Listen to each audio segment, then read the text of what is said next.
basically, my friend and I, we started this company called Alma Mater. We were really passionate about our school and we wanted to create merchandise for our own school.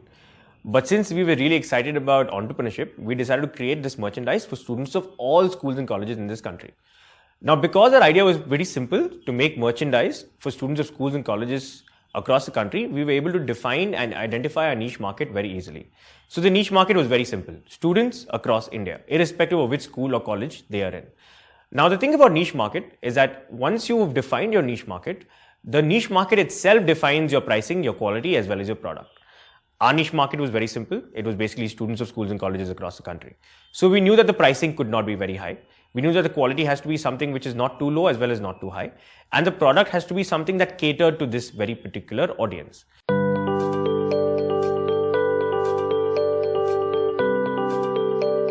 The obvious disadvantage of a niche market is the scalability of the product.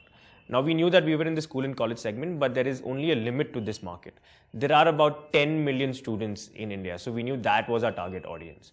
Now, if you look at Amazon, Amazon's audience is 500 million, right? So you can see the difference for scale. So obviously, if you're starting a company with the intention of raising a lot of VC money, and if you're starting a company with the intention of growing into $1 billion company or even $100 million company, you may have to re-question what kind of market you want to target. But if you're happy creating a great small business and you're happy, enjoying and being passionate about that business, then creating a business for a particular niche market is right up your alley.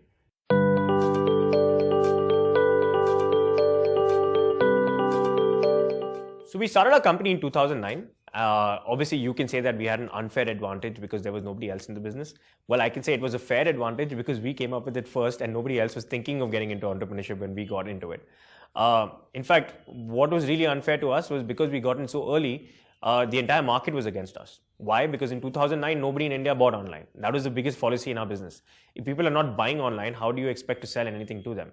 Number two, there were not enough logistic companies that could tie up with us to deliver our merchandise anywhere. Number three, people did not trust online businesses with their credit or debit cards. But then as time moved on and as our brand started moving on, we slowly started becoming bigger and we started becoming known. But that didn't mean that our business was not being duplicated. There were instances where there were so many companies copying our exact design, our exact website templates, starting their own businesses. But you see, this is the thing that I told you about niche market. As long as you focus on a great quality and a great pricing and you get that right, then people want to keep coming back to you. So through the course of 7 years, I think I've seen close to 2,000 online businesses that were similar to ours. And none of them survive today except ours. So if you really want to make a business that's targeting a particular niche market really, really strong, make sure you get your product, your pricing, and your quality perfect. And if you get your service perfect along with this, these 4 factors will make sure that your customers will never leave you.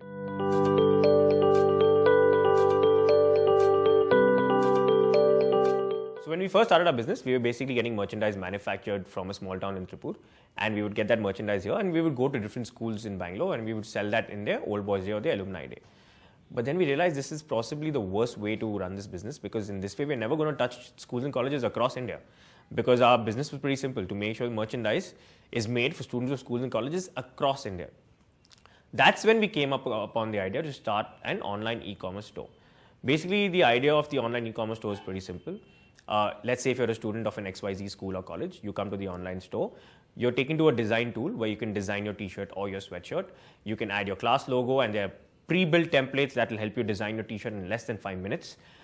Your class can also view the design and make changes accordingly. Once you have a common consensus on the design, you can lock the design and the color. Then there is a small table there where you can put in all your sizes for all the different people in your class. And once you're done, you can just check out, make the payment online, and the merchandise gets printed in our printing facility in Bangalore and then gets delivered to you in whichever school or college you're in.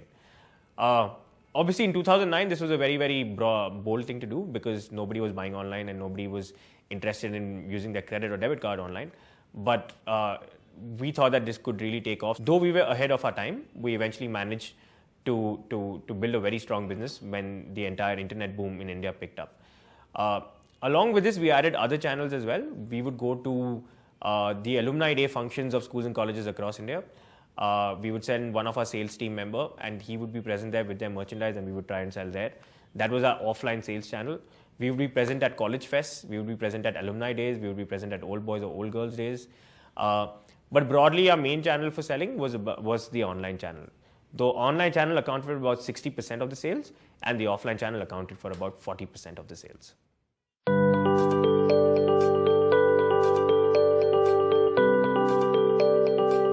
So over the years, after 4 to 5 years, we realized that the market is kind of stagnating. We've worked with most of the schools and colleges in this country, and the competition was growing. So we decided that we need to expand and we need to diversify in order to make sure that not only the business is relevant, but it's also growing year on year. So the first thing we did was to expand into the young professionals market, which is the companies market. So we started reaching out to all the companies like Google and Facebook and so on, and we were able to get their merchandise made through us. The advantage that we had is that because so many students had already made merchandise from us, when they went to these companies, they would reach out to us and they would get their merchandise made. That was on the market side. So our niche market was only students of schools and colleges. We expanded the market to companies, right, which automatically broadened our market to a really large extent. Secondly, we broadened our product offering. Initially, we just offered 3 basic products: a round neck t-shirt, a collar t-shirt, and a sweatshirt, because we saw that this was pretty much 80% of what the market demand was. But since we saw some stagnation, we decided to expand to mugs, to caps, to stickers, to anything and everything that your requirement may be.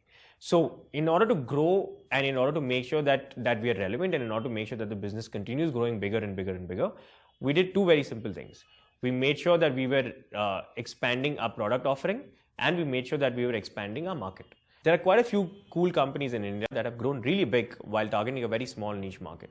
One of them is Chumbak. If you go to the Chumbak website, you will see that their market is targeted to a very unique audience, right? Cool, quirky, urban women. And that's their audience. And that's whom they've been targeting for the last 10 years. And Chumbak has been able to raise a lot of money and is currently doing close to $100 million in revenue. So what I'm trying to say is that even if you target a particular niche market, and that niche market may not be big right now, that niche market can become really, really big over time. So if you want to start a business, stop worrying about how big or small that can grow.